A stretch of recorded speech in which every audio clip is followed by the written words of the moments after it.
please welcome Randy Gage.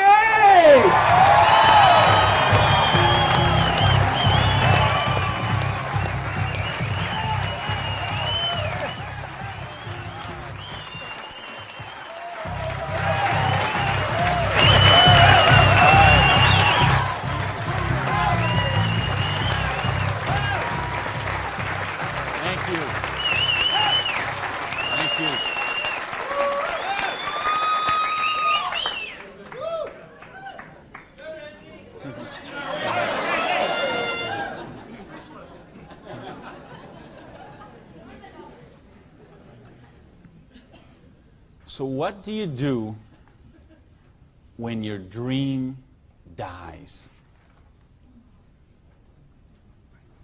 Do you sit down and cry? Do you give it up and let it die? Or do you give it one more try? Let me tell you the way it worked for me. I came to work one morning about 11 o'clock. There were two people sitting in a car waiting for me, and I got there. And see what had happened. Let me tell you the preview to this. I had a restaurant, bought it with a partner of mine. We kind of bootstrapped the thing. Didn't really have enough money to start it like we should have. And we tried to grow it as best we could, but we didn't pay the taxes, you know, and we struggled by and borrowed from this account to that account and this account to that account. And eventually I bought him out, and I sent a letter to the IRS, who's the tax agency there in the States, and said, I'm the new owner here. We've had some problem with taxes. I want to make this right. Let's work out a payment plan. And I never heard anything for 3 months. So I sent a check in there. Here's a deposit, $1,000, good faith. Didn't hear anything for 3 months, so I sent another check, another letter. Never heard a thing for a couple of months until that morning. They're waiting on the car. You Mr. Gage? Yes. I'm Agent so-and-so. This is Agent so-and-so. We're here from the Internal Revenue Service. We have your letters here. We have your files here. And we know you have $15,000 in back taxes. So we need that money. There's a 100% penalty because they were not filed. So that's $30,000. And then there's the late fees and the interest payment and the this and the that. And we need $37,000 today, or we're going to seize your restaurant. So I was like, I must have left my checkbook at home, right? And so I called my lawyer, I called my accountant, they all said the same thing. There's nothing you can do, Randy. You've got to work something out with these people. And I remember hiring a consultant who used to be an IRS agent, and she negotiated with him. She called me one day and she said, Randy, we're at the end of the road. The way they keep compliance is they have to set some examples sometimes, and you had a busy delivery business and they saw those cars going all the time with the signs on them, and they need to make examples, and they just want to make you an example. And so they auctioned off the place on the courthouse steps, $500,000 a year operation. They auctioned it off for $11,000. And I couldn't beg, borrow, or steal $11,000 to get it out of hock, so that was the end of my dream. And I remember driving along in the car that day, not even my car because I didn't have a car anymore.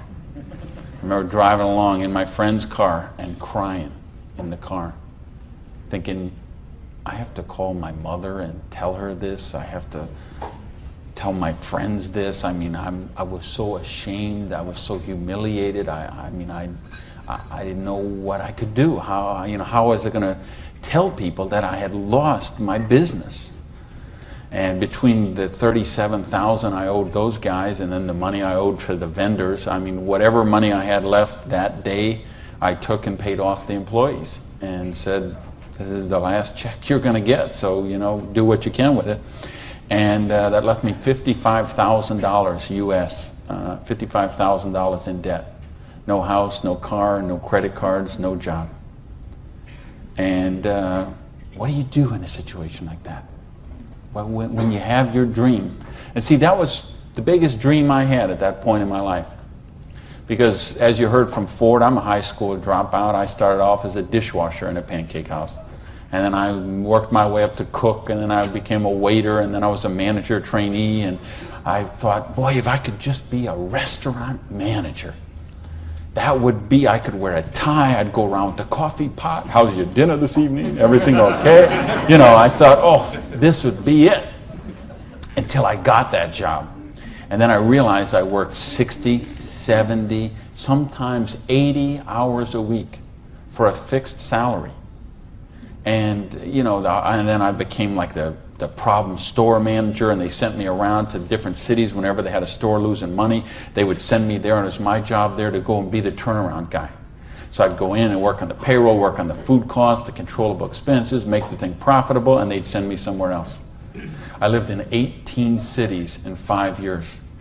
So think what kind of home life you have, what kind of friends. You don't have any friends. You don't, you know, because people stop calling you. Because every time they call you, you're always working. And you never go to the movies, and you never go to dinner, and you never go anywhere, so they just stop calling you. And your work becomes your life.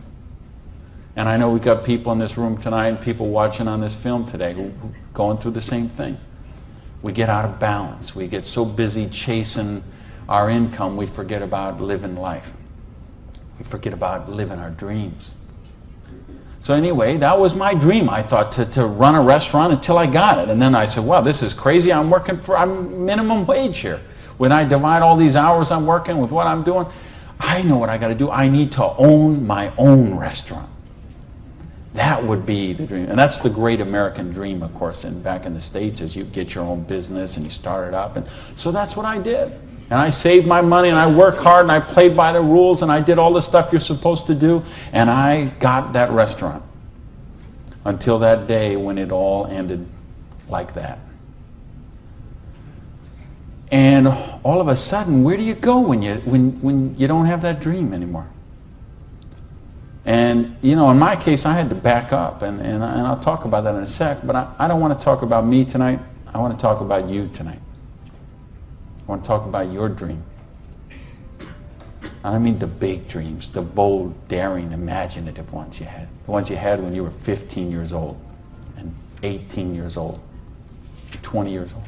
Because you know what I see? I see people give up on their dreams. And it seems the older we get, the more we give up on our dreams. And you know, talk to any kid who's 15 years old, and they know they're going to have a great car when they grow up, and a great house, and a great job, and a wonderful spouse, and they're going to be rich, and they're going to be successful, and they're going to be an astronaut, or a football star, or a rock star, or whatever, right? There's no limits to what they can dream. And what happens along the way? They get out, they go to school, they get out as 22, 23 years old, all of a sudden they take a job they don't really want. It's not their dream job, but they figure it'll do for right now. And then maybe they find out about another job, and that's not their dream job, but it's a little more money than the last one. And they meet someone along the way, and all of a sudden there's two, and then there's a little baby on the way, and there's another baby, and then there's diapers and formula and braces and all of those kind of things. And all of a sudden they take another job that's 500 miles away, but again, it pays a few $1,000s more a year, so they take that job. And all of a sudden you're 35 years old, you're 45 years old, you're 55 years old, and you forgot about your dreams. That's what tonight is about. I know you heard it's a business opportunity. Nah, it's a dream opportunity. How to get your dreams back. I noticed this because I like sports cars. Some of you all know me. You know, I got a car thing going on. And it's funny, I'll be sitting at the light in one of my Vipers, let's say, and some car will pull up next, and there'll be a guy driving there, and he's got his 2-3 kids in there in the back, and they'll roll down the window, hey, Mr. Viper, man, cool car, man, and, you know, rev the engine up. I can't wait. When I grow up, I'm going to get a Viper. And kids say that to me all the time. I grow up, I'm going to get a Viper. Now, Dad doesn't say that. He's just sitting there behind the wheel, because see, Dad's already grown up. And he figured out he ain't getting the Viper. He's got the minivan. Right? What happened along the way? You know, because, and it's funny, every year they publish the list of the most popular cars. And I see it every year, and it comes out. And I read the list, and it's funny. Now, when I talk to kids, and I talk to a lot of kids, they always like cars. And they, I'm going to get a Corvette, I'm going to get a Lamborghini, I'm going to get a Ferrari. And then when they publish this list of the best-selling cars, it's Toyota Camrys and Holdens and Mercurys and Ford Escorts and Geo Metros, the broke mobiles, right? These are all cars they make for broke people. You see that? Like the Holdens you got here. Right? And the Toyotas we got there, and the Chevys we got there, and the Buicks we got there. They make those things for broke people. Now, how come when I see the list of the top 10 things, I don't see Ferraris and Lamborghinis and Rolls Royce and Jaguar and Bentley? Because they gave up on their dreams. They said, well, this is the car we got. There's room for the car seat in the back, and we can afford the payments. And they settle for a car. And they settle for a house. And they settle for a job. And they settle for a life of quiet desperation. When they could be living a life of joy, challenge, growth, adventure, and prosperity. That's what tonight's about. I want you to think about, really, here's the challenge I would give you. I want you to think of 5 things you would do, have, or become if money was no object. I mean, really think about this, okay? You don't have to write it down. I just want you to think about it. But think about, if you had Bill Gates' kind of money, if you had Larry Ellison's kind of money, if you were one of these .com billionaires, would you be driving the car you're driving right now that you got here today in? How many people, tell the truth now, if money was no object, how many people would have a different car in the parking lot tonight? Okay. Now, if money was absolutely no object, you had 30, 40, 50, 60 billion dollars, how many people would have a different roof over their head when they went home tonight? How many people have a better wardrobe? Ladies, how many of you would have bigger closets? Right? Yeah. So this tells me something. This tells me you do have dreams and you want to live them, or you wouldn't be sitting here tonight. See, most of Australia tonight, most of New Zealand tonight, most of the United States, UK, everywhere where they're watching this video, most people aren't gathered like this. Most people are sitting on a recliner, rubbing the hair off the back of their head, drinking rancid fermented hops, watching the Idiot Box. 6 hours a day.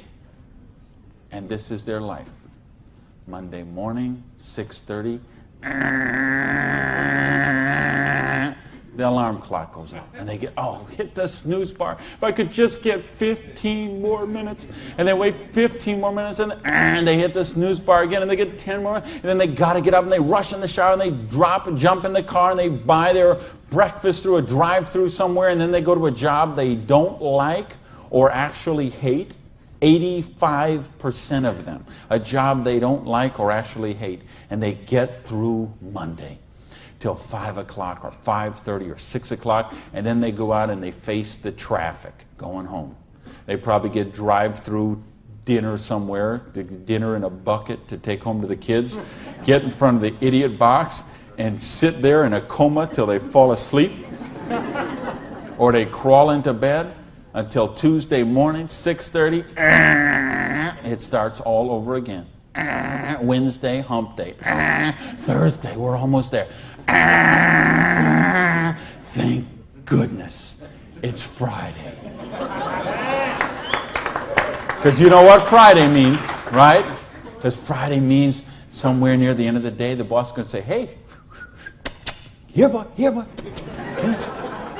going to get out that little paycheck, and they're going to get that paycheck, and for one brief moment in time, it's going to feel like it's theirs. But we know it isn't theirs, is it? because they got all those little window envelopes from the credit card company just waiting for them. And that money is spent long before it ever got there.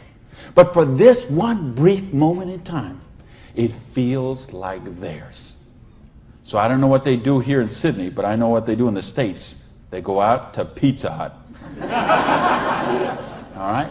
So it's off to Pizza Hut for a deep dish, meat lovers, extra cheese, extra meat, but, you know, Diet Pepsi because I'm trying to hold my weight, you know. And off to the Pizza Hut, and then it's off to the neighborhood video store where they rent 3, 4, 5, 6, 8, even 10 videos to get them through the weekend, and they will spend their entire weekend sitting on that same recliner, rubbing that same hair off the back of that same head, drinking the same rancid fermented hops in a coma all weekend long, video after video after video, so they don't have to think about their life of quiet desperation until Monday morning, 6:30, when it starts all over again. This is life for a lot of people. This is life for millions of people.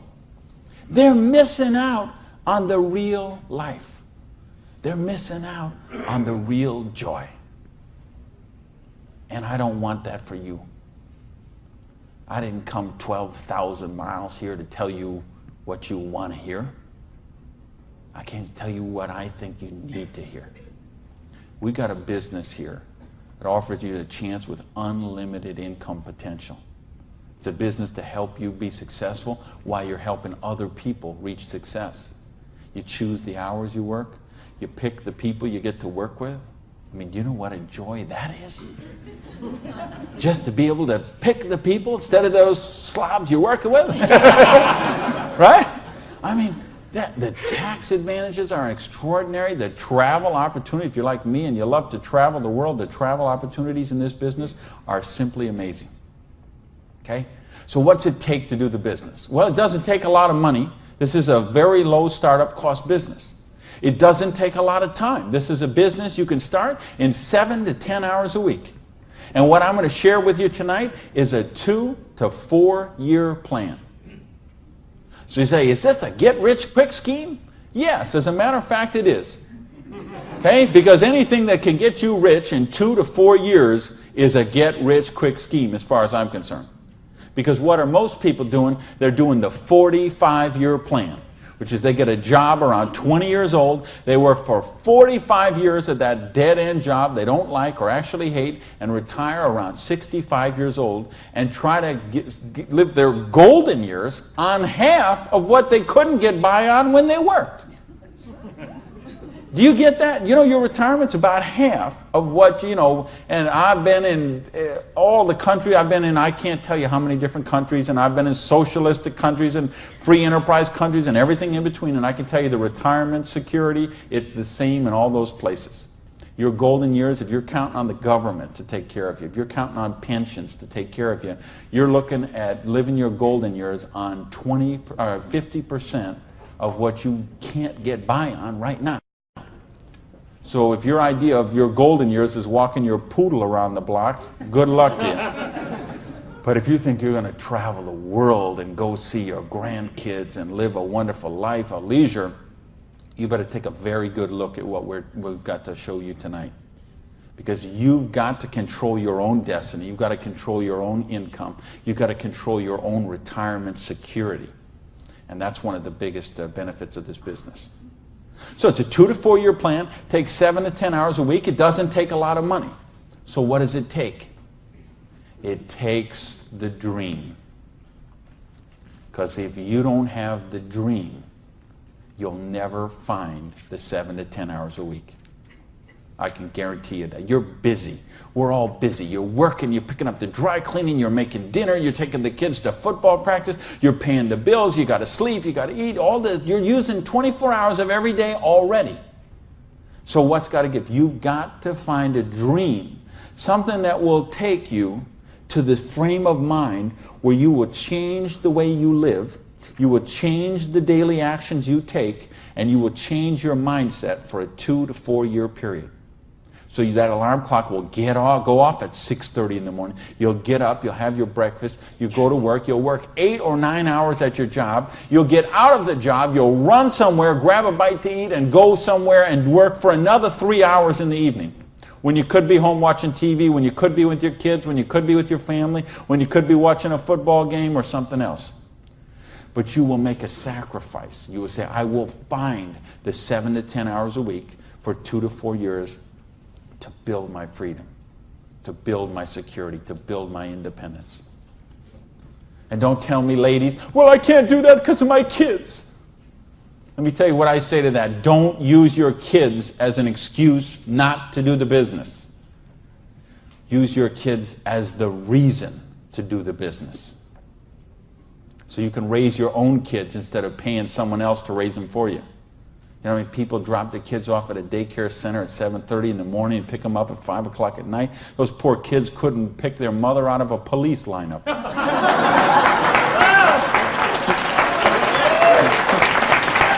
Right? Don't use your religion as an excuse. Let me tell you, I missed a lot of church for a couple of years while I built my business. I was doing meetings on Wednesday nights instead of going to church on Wednesday night. Some Sundays I was in a different city working with a long-distance line instead of being at church. But you know what happened? I tithe 10% of every penny I make to my church. And I make a lot of pennies these days. Okay, some Sundays, we seat 800 in my church. You know, some Sundays, they put that basket around and it starts here and it goes all the way down the aisles, all that just like that. And you know, sometimes the check that I put in there equals the checks of 799 other people all added together. That's what missing a few days of church did for me. Gave me time to serve on the board of the church, 2 years as the president, a couple years more as the Blue Ribbon Committee. I've been able to contribute to the church. I've been able to teach a class on prosperity on that. See, I couldn't do that when I was broke. Do you really get that? You can't do these kind of things when you're broke. You can't help your kids when you're broke. When you're so busy trying to pay the bills, you're so busy trying to cover the mortgage, you're so busy trying to pay the rent, you can't live life.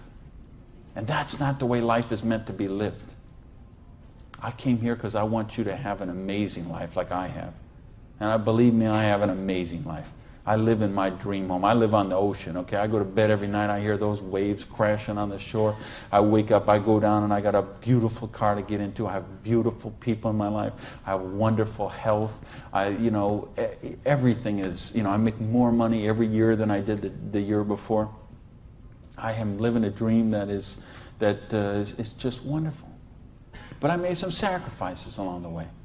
And that's what I'm saying to you. Make some sacrifices. Take 2 to 4 years. Make a commitment. When you walk out of here tonight, make that commitment. Not to your spouse, not to your sponsor, not to me, not to yourself. Make a commitment to yourself that you're worthy, that you're worth it, that you will think back. And that's what I want you to really do, is say, okay, what were your dreams when you were 15? What is the house you would live in if money is no object? Do you have a picture of it somewhere that you carry around to fuel you? What is the dream car you want to be driving? Is it a red Lamborghini Diablo, Ferrari Testarossa, Bentley, Viper? What is it? Do you have a picture of it in your wallet? You got a picture of it in your planner? You have a dream board with it up somewhere? You got it up on the mirror in the bathroom? You got it up on the refrigerator in the kitchen? How much time you want to spend with the loved ones in your life? How much money you want to give to charity? I had lunch. Funny, I just got invited to be on the board of directors for the Florida Philharmonic. I'm so honored they asked that, and I'm proud to be a supporter of them. I'm proud to be a supporter of the opera and the Young Artist Program and all kind of charities. Fascinating thing, though. I had lunch with the guy who invited me to be on the board. He gave $1 million to the Philharmonic this year. $1 million. So they can play beautiful music. That's money. That's money with a capital M. That's living a life of dreams. That's living a life of wonder, of joy, of adventure and growth. And that's what I want for you. But you got to know what that is. So please, those 5 things, what would they be? And maybe you're going to give $1 million to your church, temple, or synagogue. Maybe it's you want to take a year off and Study ballet.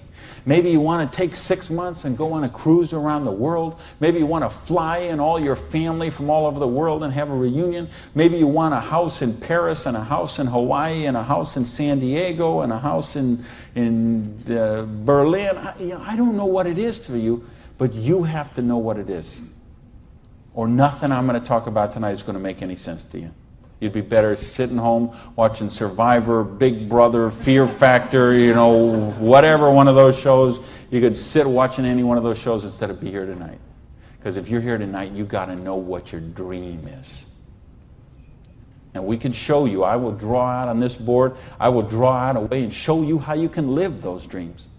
And I'll show you how to build some residual income, some retirement security, and you can just do the numbers yourself, okay? And you could say, all right, is there any of those 5 things that I would do, have, or become that I can get with what I see here on this board? The difference is, and here's the secret, okay? You wonder, okay, I know there's nothing for free. There's always a cost. Here's the thing. Here's the secret of everything I'm going to talk about tonight has to do with leverage. It's getting you out of the trap. And there's a big trap, okay? And this is the trap. It's people trading time for money. You work 40 hours, you get paid for 40 hours. So you work 40 hours and you get paid $400 a week. If you're sick half a day and you only work 35 hours, you get paid $350. If you need some extra money because there's something that you want to do, you put in some overtime, so you work 45 hours, so maybe you get $450. Well, you know what? That is trading time for money. Time for money. Hours for dollars. Hours for pounds. Hours for dollars. Hours for cougar rands. Whatever the currency is. If you're trading time for currency, you can't get wealthy. It's a trap. You got to put some leverage to work somehow to get out of that. Because this is what keeps people broke.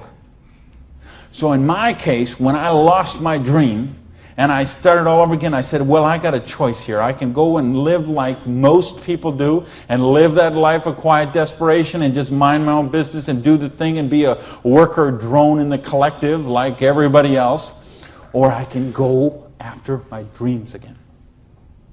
So I began a study of prosperity. Because when you're $55,000 in debt, no house, no car, no credit cards, and you start selling the furniture, things look a little different. Anybody here ever sell your furniture for your business? Interesting scenario. Here's what I found. The end tables, not a problem. Coffee table, no big deal. Kitchen table, hey, you can always eat in the sofa. Lamps, no big deal. You got the light in the kitchen on the ceiling. But the sofa and the bed and the TV. How did I know you'd know that? The bed, the sofa, and the TV, they gotta be the last to go.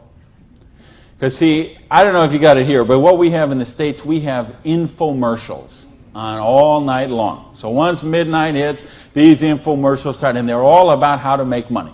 So what do you do when you're $55,000 in debt and you're sleeping, with no furniture and whatever? You sit up all night and you watch infomercials.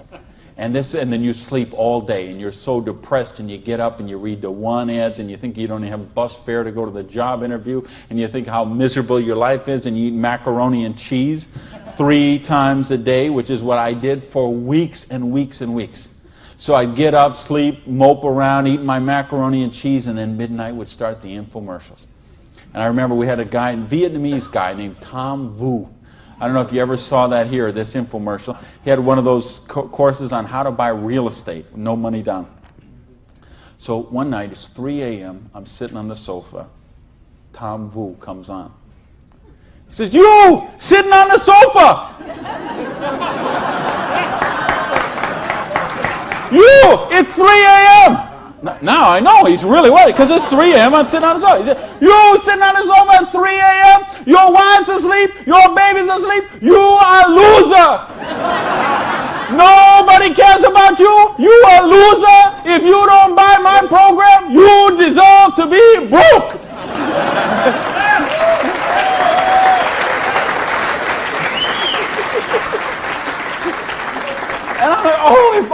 I could afford this, bro. But of course, I didn't have the $199 or whatever it was. So, and eventually, of course, the sofa had to go, the bed had to go, and then the TV had to go. And then something else had to go. And that was my mindset. My victim, loser, woe is me, oh, the circumstances are against me. That mindset had to go. And I had to say, okay, I am sick and tired of being sick and tired. I am sick of being broke. I am sick of being sick. I am sick of being stupid. I'm sick, you know, the truth is I wasn't even broke, okay? Because I would have needed $55,000 to qualify for broke. Okay? I would have been happy to be broke at that point in my life, okay? At that point, I would have been happy to have an alarm clock going off at 6:30 waking me up. Now, is that the dumbest invention you ever heard, though, an alarm clock? You're supposed to wake up when you finish sleeping. But, right, what do? We stuck in the thing. So now at this point, I wouldn't have been happy with an alarm clock. Okay, but I started a study of prosperity. And here's what I found. 2 secrets of prosperity. If you want to be wealthy, secret number 1, you have to be your own boss. You ain't going to get rich working for other people. You know, if you've got to get a job as president of Disney Studios or, you know, IBM calls you up and wants you to be the vice president of operations, maybe you're going to make a lot of money. All I know is those people weren't calling me, okay? And they may not be calling you, okay? So if those people ain't calling you, you want to get wealthy, you got to be your own boss. Because let me tell you a secret. I don't care how nice your boss is. I don't care how much your boss loves you and wants to help you. The truth is they have to buy you at wholesale and sell you at retail. Otherwise, they don't make money and they don't stay in business. So the only way they make money off you is to buy you at wholesale and sell you at retail. So if you want to make money, you got to be able to get up in the morning, look in the mirror, and know that you're talking to the boss. And issue number 2, and this is the most important thing, which we mentioned, you've got to employ the concept of leverage. And this is something, J. Paul Getty, who was one of the wealthiest people the world ever known, he understood this. And he was quoted oftentimes, this is probably his most famous quote, when he said, I would rather have 1% of the efforts of 100 people than 100% of my own efforts. Because he understood the concept of leverage. And he became one of the wealthiest people the world has ever known. So tonight, I'm going to share with you how you can employ this same concept of leverage that the wealthiest people in the world do, and it'll allow you to get your share of that kind of wealth. And I'm happy to say, I'm one of the wealthiest people in the world. You know that? Now, you know what? I don't have Bill Gates' money. I don't have Larry Ellison's money. I couldn't spend $90 million on a boat down in the Kiwi race there next week. But you know what? I'm one. If there's 6 billion people, whatever there is on this planet, I'm wealthier than 5,990,000, you know, whatever, 99.8% of them. And I'm a dishwasher from a pancake house. But I understood leverage. Now, how do you put this leverage? It's a business called network marketing, sometimes called multi-level marketing. Sometimes we call it MLM for short. What is it? It's a business that allows you to leverage the efforts of other people who have a dream and are willing to trade that 7 to 10 hours a week to get a dream. So you're going to introduce them to the business. You're going to teach them a duplicatable system that they could follow and duplicate the same results with people that they're going to introduce to the business and create this system that everybody can follow, and everybody will get a nice chunk of the organization that is built. And because you direct your own organization, because you are your own boss, you get some residual income out of the efforts of the people that you introduce to the business. That's the leverage. It's no different than when Madonna makes a record and every time they play that CD, she gets a royalty of that. When Coppola does a movie and that movie plays, it gets a royalty of that. This is how the average person can get leverage. See, if you got money, leverage is not a problem. You can leverage your money. You can buy stocks, bonds, invest in companies, invest in real estate, all that kind of stuff. I couldn't do that. If you could buy a franchise. If I would have bought a restaurant franchise instead of opening my own restaurant, chances are I'd still be in the restaurant business. But you know what? I couldn't afford the franchise fee. I didn't have that kind of money. Ask someone about the stock market, they'll tell you, unless you got $25,000 you can afford to lose, don't even get in the stock market. Well, I didn't have $25,000 I could afford to lose. I didn't have $25 I could afford to lose. So I didn't have the money to leverage. And if you got a couple $100,000, couple million you can leverage, hey, maybe you don't even need to be here tonight. But I'm speaking to the rest of you who don't have that kind of money. And the rest of you who used to have that kind of money till the stock market tanked, and now your retirement fund is 40% of what it was 2 years ago. Okay, let's talk about how you build your security. Well, so what is network marketing? It's just a new paradigm in distribution. Been around for over 50 years now. And it is, why I say it's a new paradigm in distribution is because it's changing the way we get products and services to the consumer. And with things that have happened recently, like the internet, overnight shipping, satellite, telephone, fax technology, all of this stuff is driving network marketing to be a bigger force today than it has ever been. So it's been growing consistently for more than 50 years. There are somewhere between 14 to 16 million people in the network marketing direct selling industry. And it will do somewhere between 70 and 80 billion dollars US this year. So this is a very credible business. And if you've been reading the financial papers the last few years, you've seen it mentioned in the Wall Street Journal, had front page cover stories on Success magazine, Forbes magazine. The mainstream press is really starting to pick up on this. Now, why is that happening? Is because it's the future. It's what has to be, because what has happened in the past doesn't work anymore. In other words, here's how it used to work in distribution. We'd have a manufacturer. They would make a product. They would sell it to a wholesaler who would buy it, resell it to a rack jobber who would buy it, resell it to a retail chain. They would buy it, send it to a warehouse somewhere, sits in a dusty warehouse for 6 weeks, and then it gets transferred by truck, maybe it goes to the store, and then you come in the store and you buy this product. Well, they had to make money, they did. You have all these parasites who were taking money out of your product. I say, why am I calling all those people parasites? Well, it's not that they're nice, they're not nice people, it's just that made sense 100 years ago. It doesn't make sense today. Because today, we can have a network marketing company manufacture a product and send it direct to a distributor who in many cases is the end consumer, and in other cases is just conversationally marketing the products with their friends, neighbors, and relatives, and we eliminate all these other people in the middle. So look at the difference. This made sense 100 years ago. Something came by boat over here. Maybe it went from California, it went on a ship, came to the East Coast here, and then it was transported across to Australia, over to the outback. It was the same thing with us. We used to get stuff from England, and it would land in Boston or New York, and then it would go by stagecoach across the country, and then it went by train, and then it went by truck, and this is the only way it worked. This is all we knew. Then we got fax machines, we got the internet, we got Federal Express, UPS, overnight delivery, we got 800 telephone numbers, we got fax machines. All of a sudden, this doesn't work anymore. It's a broken model. Why do you think so many businesses have been in bankruptcy in the last 5 years? And I mean big name, 100, 200-year-old companies, retailing giants like Macy and Stalwart said that, we would think have been around forever. They went into bankruptcy court. Why? Because they have a broken distribution model. This is the model of today. This is the model of the future.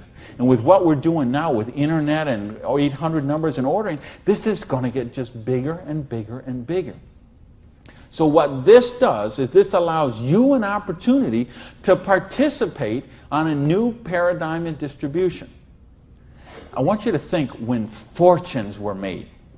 They're made in revolutions. The agricultural revolution made a bunch of rich landowners. The industrial revolution made a bunch of rich factory owners and business owners. If you think of Carnegie, the steel, the Amoco people, the Standard Oil people, the Henry Ford and the Chryslers, and think of all the old money today. It all came from the families we know today. It came from the Industrial Revolution. So now we have the distribution revolution. So what this means is that 50 years, 75 years from now, there's going to be a meeting at a hotel somewhere in Sydney, Australia, and they're going to say, think about the old money today, the Gage money, the Hawkins money, your money, and say that was made in the distribution revolution. Because they saw the power of the internet, overnight shipping, fax machines, 800 number, and how to put all this together into the new paradigm of distribution. This is what we're in right now. And I believe the next 2 years is going to be the biggest years of growth in the history of the industry. And you could be a part of it. Well, your income 40 years from now is going to be present on what you do for the next 2 years. Now notice, we have all this money that got wasted before. Where did it go? Well, there's two places it goes. Number one, it goes to product research and development. And I'm going to talk about that in just a little bit. And the other place it goes is right here to you, the distributor. The people who actually get involved with the business. All this money that you, because see, sometimes you could go to the store, you could buy a box of cereal for $3.50. The actual cereal, the cost of that cereal might be 40 cents, 35 cents. What is all the rest of that money? It's all this wasted layers of distribution. So see, that isn't necessary anymore. So that money gets freed up, and because you are a pioneer of the industry, because you are somebody with a vision and a dream, and you're willing to trade the 7 to 10 hours a week to get the dream, you are going to cash in about that. I want to sketch out how the business really works, so you get an idea how the money takes place and how you can participate in that. I guess, oh, is this? I think this is, I found the secret. You do it a little different here down under. All right, let's talk about how you make money in the business. You, not me, not them, you. How do you make money? Well, you got a dream. You're willing to trade 7 to 10 hours a week for 2 to 4 years to get your dream. So you sponsor in the business. Okay, you make that commitment. Your sponsor says, all right, I'm going to work with you, train with you. What we're going to do is we're going to help you identify, and I'll use this as an example, 6 people who you know who have a dream and would be willing to trade 7 to 10 hours a week to get the dream. Fair enough? Everybody follow me so far? Everybody follow me so far? All right, just making sure you're not nodding off over there. All right, now let's suppose that everybody involved in the business produces a volume this first month that you get involved in the business of $100. Now notice I didn't say $1,000 or $10,000 or $100,000. I said just $100. Why? Because I want to show you this is very simple, very duplicatable, very doable for everyone. The secret of this business is leverage. We have a lot of people doing a little bit, just 7 to 10 hours a week. So now if you and each of the 6 people you introduce into the business produce a volume of $100 the first month, you'd have $700 worth of volume in your organization, right? Now we have a lot of different companies represented here tonight. There's all kind of different pay plans, but I think you're going to find as an average, what you're going to see in the business is you can make about 10% of what your organization does in volume. So if you had 6 people plus yourself, everybody did $100, you'd have $700 volume, so you'd make $70 your first month in the business. Now you say, come on, Gage, you brought me here for $70 a month. I can't even wash my Lamborghini for $70 a month. I understand. But see, believe me, I understand. I know what it's like to keep cars clean. But this is just month number 1. And how much, if you're a doctor, and by the way, if you're a doctor, if you're a lawyer, if you're an accountant, you know what plan you work under? Trading time for money. Just like the bus boy at the Denny's restaurant, the doctor, the lawyer, the accountant, trading hours for dollars, same thing. So how much did you make when you learned to be an accountant? You probably went to school for 10 years. Well, you learned to be a nurse, when you learned to be a doctor, when you learned to be a lawyer. Think how many. You didn't make anything. So don't be crying about your lousy $70 here, okay? Because you're learning the business. Because look what happens next. Now, the second month, we're going to say, we're going to help you help your people. We're going to teach you that duplicatable system to teach your people. And we're going to have them, now we're going to say they're not quite as bright as you are, okay? They didn't quite get this as good as you did. So they each got 5 people that they're introducing to the business, all right? Now, of course, it will not work out exactly this way, because I know some of you accountants there are sitting there thinking, okay, this guy might only get 4. Don't worry about that. I'm just making an example. So you got the 6, and this 6 each got the 5. Well, that would put 30 new people in your organization. Plus, you still have the 6, plus you got you. So now, the second month, you'd have 37 people, each doing $100. How much would that be? $3,700, right? So 10% of that would be how much? $370. Now you say, okay, $370 is a nice little pin money, but it still isn't going to buy my Lamborghini. I understand that. But that's just month number 2. Because all of a sudden, look what happens. There's 36 other people who are, now they're not working for you, they're working for themselves. So they're not calling in sick, they're not stealing paper clips to take home, okay, none of this stuff. They're all working for themselves, right? Now, what happens when we duplicate the process and we say, now we're going to teach them how to teach their people? And you say, well, how do you do that? We've got a complete step-by-step duplicatable system to show you how to do that. You're going to teach your people how to teach their people. So we say, what if those 5 each just got 4? Now, why I'm doing this? Because I want to be really, really conservative. If I showed you what could really happen, I'm afraid you might swallow your teeth. So I'm going to be very conservative. So now if the 30 people each just got 4 people, now we'd have 120 new people in the organization. They don't work for you, they work for themselves. 7 to 10 hours a week, they're building a dream. 120 plus the 30 plus the 6 plus you, that's 157 people. Everybody just doing not $1,000 a month, not $10,000 a month, not $100 lousy dollars a month does $15,700 income or volume, which means your income for month number 3 would be $1,570. Now all of a sudden we have a little money, we could play with something. We could do something with $1,500 a month. Do you know how many bankruptcies would be avoided with $1,500 a month? I would make a bet to say of all the personal bankruptcies, and there's been a record year for personal bankruptcies the last 6 or 7 years in a row. Every single year has broke the record from the year before. And I had someone very close to me did this just a couple of years ago. And I'm telling you, I bet 90% of them would be eliminated with $1,500 a month. In fact, 90% of them would probably be eliminated with $300 or $400 a month. Just this much, the $370 a month, would help most people that they could just start paying down their credit cards instead of paying those minimum balances every month. By the way, do you know how long it takes to pay off your credit card if you're paying the minimum balance every month? 10 years? 20 years? 30 years? 40 years. That's how long it takes. So if you're paying the minimum payment every month, get happy, because in 2042, you're all paid off.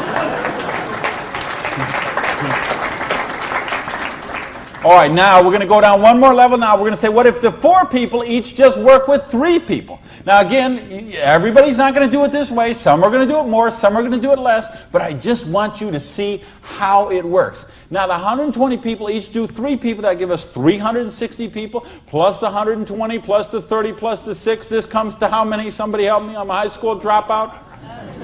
500 and something. 517, is that right?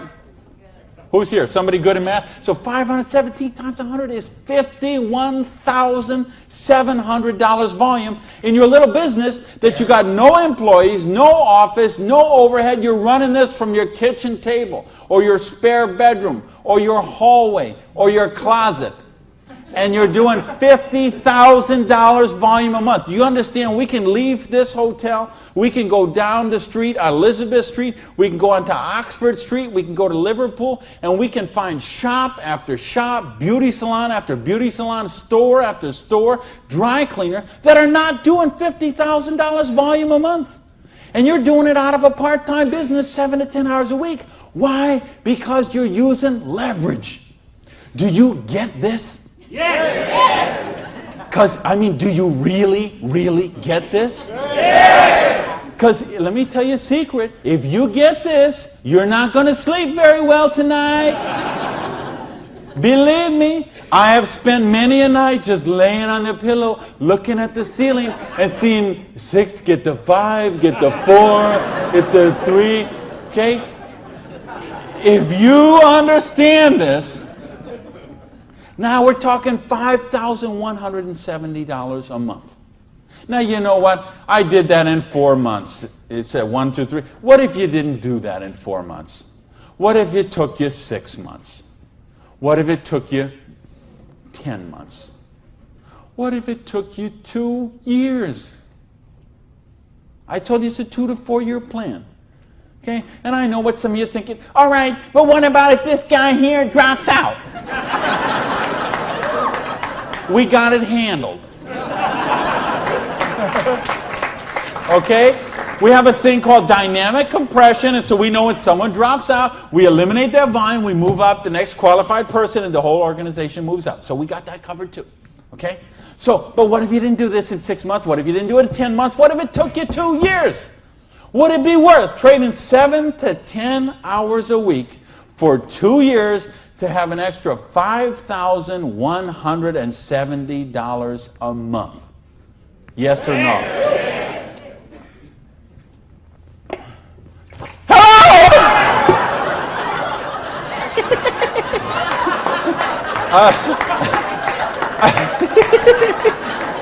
Aren't you glad you got the front row, baby?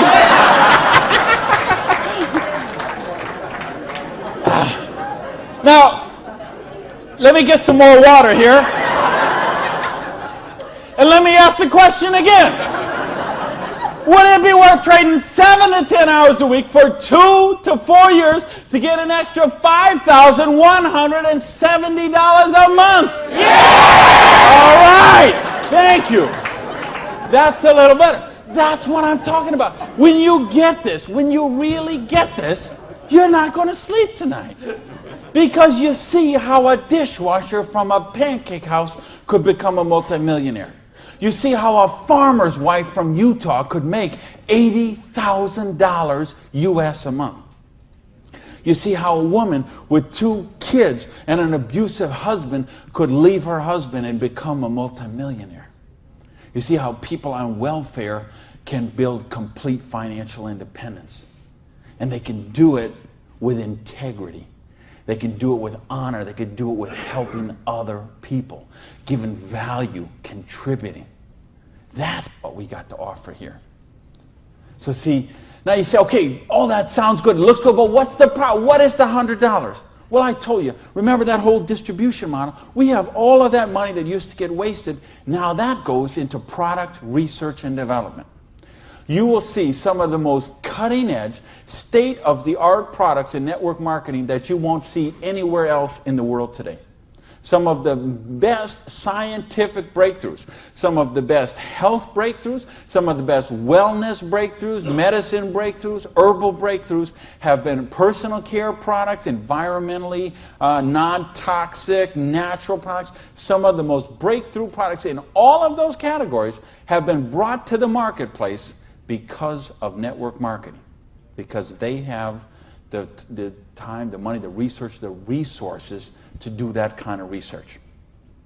So what I'm going to ask you is, if you're here, you're looking at this for the first time tonight, if you're on the video and you're seeing this for the first time tonight, you have a conversation with the person who invited you here. Have a conversation with the person who asked you to watch the video.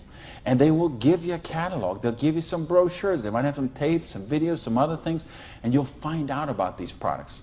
What I want you to see tonight, right now, is the big picture. how the distribution model works, because this is how fortunes are made. People who recognize new paradigms become pioneers in those paradigms, and they reach the reward for generations sometimes. So the products are there. Next question is, say, what about the support? I don't know anything about this business. I've never done it before. How can I do the business? Well, that's what the system, we keep talking about a system. In other words, we've got a system where we're going to teach you how to do the business, and we're going to teach you how to do the business while you actually do the business. That's why we've got this presentation up on the internet. That's why we have this meeting in this hotel here tonight. You have a sponsorship line. So you see, a lot of people say, well, I don't want to be this guy here. I want to be this guy right at the top, because look at all these people he's got under him.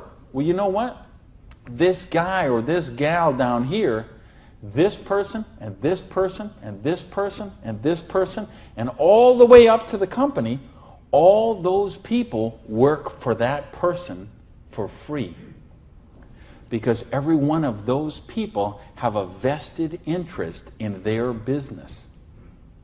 So you want to have 150 people between you and the company, because they all work for you. So they will go with you and they will do two-on-ones with you. They will go to your prospects and sit down at a coffee shop and bring a notepad and explain the business to them. They'll conduct meetings like this where you can bring your people and let them see what the business is about. They'll bring in speakers from all over the country and sometimes all over the world. So your prospects can see and meet and learn from some of the most successful people in the business. There's conference calls, there's monthly newsletters, there's regional trainings, there's company conventions, there's audios and videos and brochures and booklets and catalogs. There is just hundreds of little tiny things that are all designed for one particular goal in mind: to make you successful. See, you are in business for yourself, but you're not in business by yourself, because you have that whole support network of people to help you build the business. So, and that don't happen when you open up your own, and you know this, most of you in this room, you know, if you've ever been in the restaurant business, like I have, you know what I'm talking about. If you own a beauty salon, you know if you own a little store or a shop, you know you don't own the business owns you. And you know, if you work for someone else, you're never going to get wealthy that way. So what we've got tonight is a model that lets you work for yourself, but not by yourself, and it gives you the option to build your future. Now, I want to give you 3 options. If you're thinking about the business, I want to suggest 3 things to you. Option number 1 is you say to me, you know what, Randy, that sounds good, it looks good, but you know what, I'm one of the 1/1%. I love my job, and I get paid exactly what I'm worth. Well, you know what? If that's you, I don't know how you still made it this far in the room tonight, but if you did, thanks for staying. And then we'd love to have you as a customer, okay? And what I'd ask you to do is to talk to the person who invited you tonight and ask them about the preferred customer program. Because I told you, we've got some of the most cutting-edge, state-of-the-art products that you're going to find anywhere. And the difference is, if someone in this room or someone who asked you to watch this video told you about them, they will become your personal customer service representative. So you're not calling some 800 line that you never met, or sending things off and going into a store and standing around for 20 minutes trying to get someone to wait on you.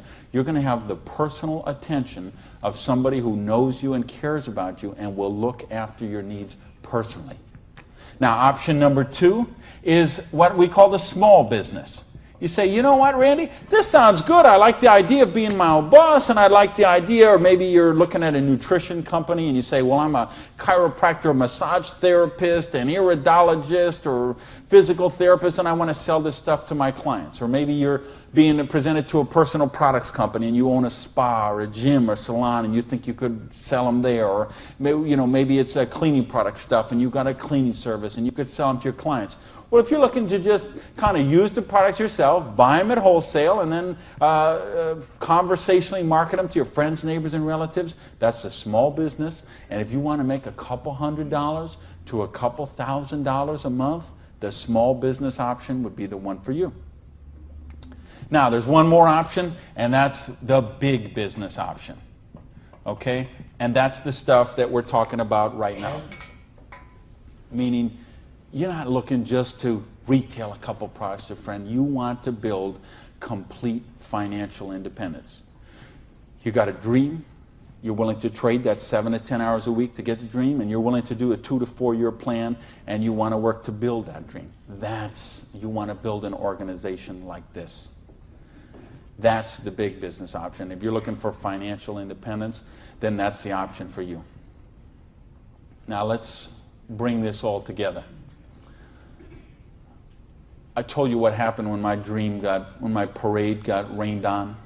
My dream looked like it was going to die, and I drove around in that car. I remember crying in that car, thinking, having to call my family and call my friends, and it just took so much out of me. And I'll tell you what I did. I went in, and here I was. I had owned a restaurant. I'd owned 2 restaurants in my life. I had been a restaurant manager for years. I went and found a restaurant in South Miami, a little diner that was open for breakfast and lunch only, way in the Southwest where I didn't know anyone, and I got a job as a breakfast cook, flipping eggs. For 2 reasons. Number one is they would pay me cash every week. They would cash my paycheck, give me the cash, because I didn't have a bank account, because if I had a bank account, the tax people were going to seize it.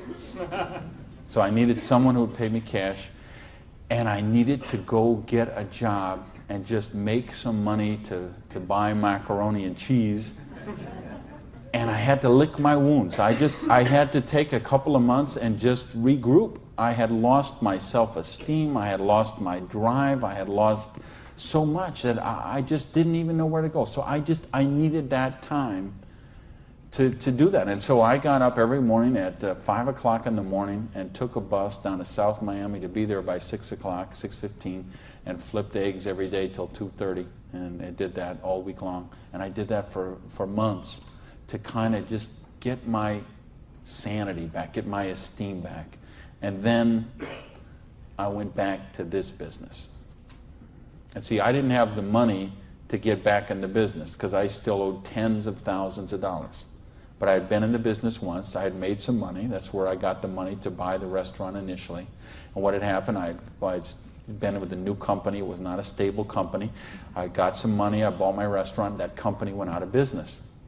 Well, then I was in the restaurant and working 80 hours a week, and then it just, that's what happened. So now, owing $50,000, I knew I was never going to pay this off flipping eggs. And I knew I was never going to pay it off even if I got a job as a restaurant manager. I mean, do you know how long I'd have to work as a restaurant manager before I could make $55,000 and pay it off? And I owed even more then because I had borrowed a bunch of money just to live. So I said, I've got to get in this business.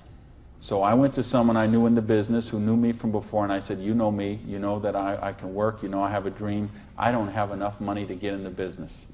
Needed about $600 to start that business. Rob, he lent me that $600. And you know what? Best decision he ever made. So I went out, and I didn't do this business 7 to 10 hours a week. I did this business 7 to 10 hours a day. I sponsored 9 people the first month of the business, okay? I didn't do 6. For those of you who said, well, it doesn't work this way, you're right, it didn't. I sponsored 9, okay? And at the end of the month, I had 60 people in the business, month number 1. Month number 2, I sponsored 2 more people, so that's a total of 11. I had about 130 people in my organization at the end of month number 2. Month number 3, I didn't sponsor anybody. Okay, I just worked with the 11 that I had sponsored in the first 2 months. The organization went from about 120 people to 360 people. And month number 4, I sponsored a couple more people in the business, and the organization was bigger than this one right here in the 4th month of the business. Now, it wasn't 6 months, wasn't 10 months, wasn't 2 years, wasn't 10 years. It was 4 months. And I made easily double that money. What you see on the board, I made that in my 4th month of the business. Now, how did I do that? I needed to and wanted to very badly. I was hungry. I had a dream, and I was sick of being broke. And that's what I want you to get out of this is, do you understand? This is how it goes. There's no limit here. You could sponsor 7. You could sponsor 8. You could sponsor 9. You could build this whole organization, build yourself up to get $50,000 or $60,000 a year residual income, and then you could go out and you could sponsor 5 more people and start the whole process all over again, the same exact thing. And you could have 100,000 residual going. And you could start with 5 more and you could have 150,000 residual going. And if you put 5 people a year in, and it's very simple, put 5 serious people in the first year, put 5 serious people in the second year, put 5 serious people in the third year, and you will be making a fortune. Put 5 serious people in the fourth year, you'll have a business worth at least $1 million, I project. Put 5 more the next year, and you're going to have a business worth a couple $1 million in 5 years. Why? Because we got residual income here. You're building leverage. You're getting this going. And that's what I want you to get. You know, and now I've been able to help people all over the world. I told you guys, the platinum people, I talked in the reception about the 3 kids from Norway who came to a program I did in 1998. And they're all multimillionaires now, all 3 of them. Number 1, number 2, number 3 payout in their company. I think of you guys right here in the front row and what you've done the last couple of years. And you know the people I had in London, those people there, what they're doing there. I've got people all over the world. Just, they got a dream. They're willing to trade it. We give them a system to follow, and they're living their dreams. I think of a lady named Mary in Colorado. Lady I mentioned earlier. 2 kids. She's sleeping in her friend's basement because she's on welfare. Divorced, no husband anymore, no one to help pay for her kids. So she was on welfare. And along the way, she got attracted to the business. Along the way, I was able to touch her and touch her life, show her some things, how to follow a duplicatable system. She built an organization making $30,000 US a month. Now, you know, the $30,000 US a month, I'm okay with that because you can get by on that. Okay. I couldn't get by on that, but I know a lot of people could get by on that. But you know what? It's not the $30,000 that gets me so excited about what Mary did. It's what Mary did. It's the example she does for her 2 kids, okay? It isn't just the money. It's what, I mean, do you know what that means to those kids to see this woman who was on welfare and just desolate and nowhere to turn, and you meet her today and she is so well dressed and positive in her esteem and she's so confident and she is modeling this behavior and setting such an example for her kids. This is how you raise good kids. Is you show them how to be successful yourself. You don't tell them grow up and get an education, grow up and be successful, grow up and make money. You model the behavior for them. Jan Rue, who a lot of you know, I've done programs with Jan. Here's a lady, same thing, abusive husband, divorced, 3 kids I think, became the #1 payout in her company. Why? Because she had a dream. And she was willing to trade that 7 to 10 hours a week to get a dream. And we've got the model here where you can do that. There is no limit to what you can do. But I don't want to talk about my story anymore. I don't want to talk about Jan's story. I don't want to talk about Mary's story. I don't want to talk about Orion's story. I want to talk about your story. I don't want to talk about my dreams, Jan's dreams. I want to talk about your dreams. You know, go back to where we said earlier. Is there, did this kind of thing, if you did this in 6 months, a year, 2 years, is there something on your list of 5 things you do have or become you could do with the down payment, with what we're talking about there? And if not, how big is your dream? How, are you willing to pay the price? Are you willing to live your dreams? Because if you are, we've got the business that will allow you to do that. So I got a couple questions for you, and then I'm out of here. I'm looking for 1-word answers. Question number 1. Do you believe you're really worthy of success? Yes! Question number 2. Are you really willing to live your dreams? Yes! Baby! And question number 3, the last question, and I'm looking for a 1-word answer once again, and you better blow the roof off this joint because that's it, and I'm out of here. Because all of this, all of these numbers, all these things, it all goes back to this one circle. These are not circles. Every one of these represents a person, and this circle right here represents you. And this thing only works if you believe in you.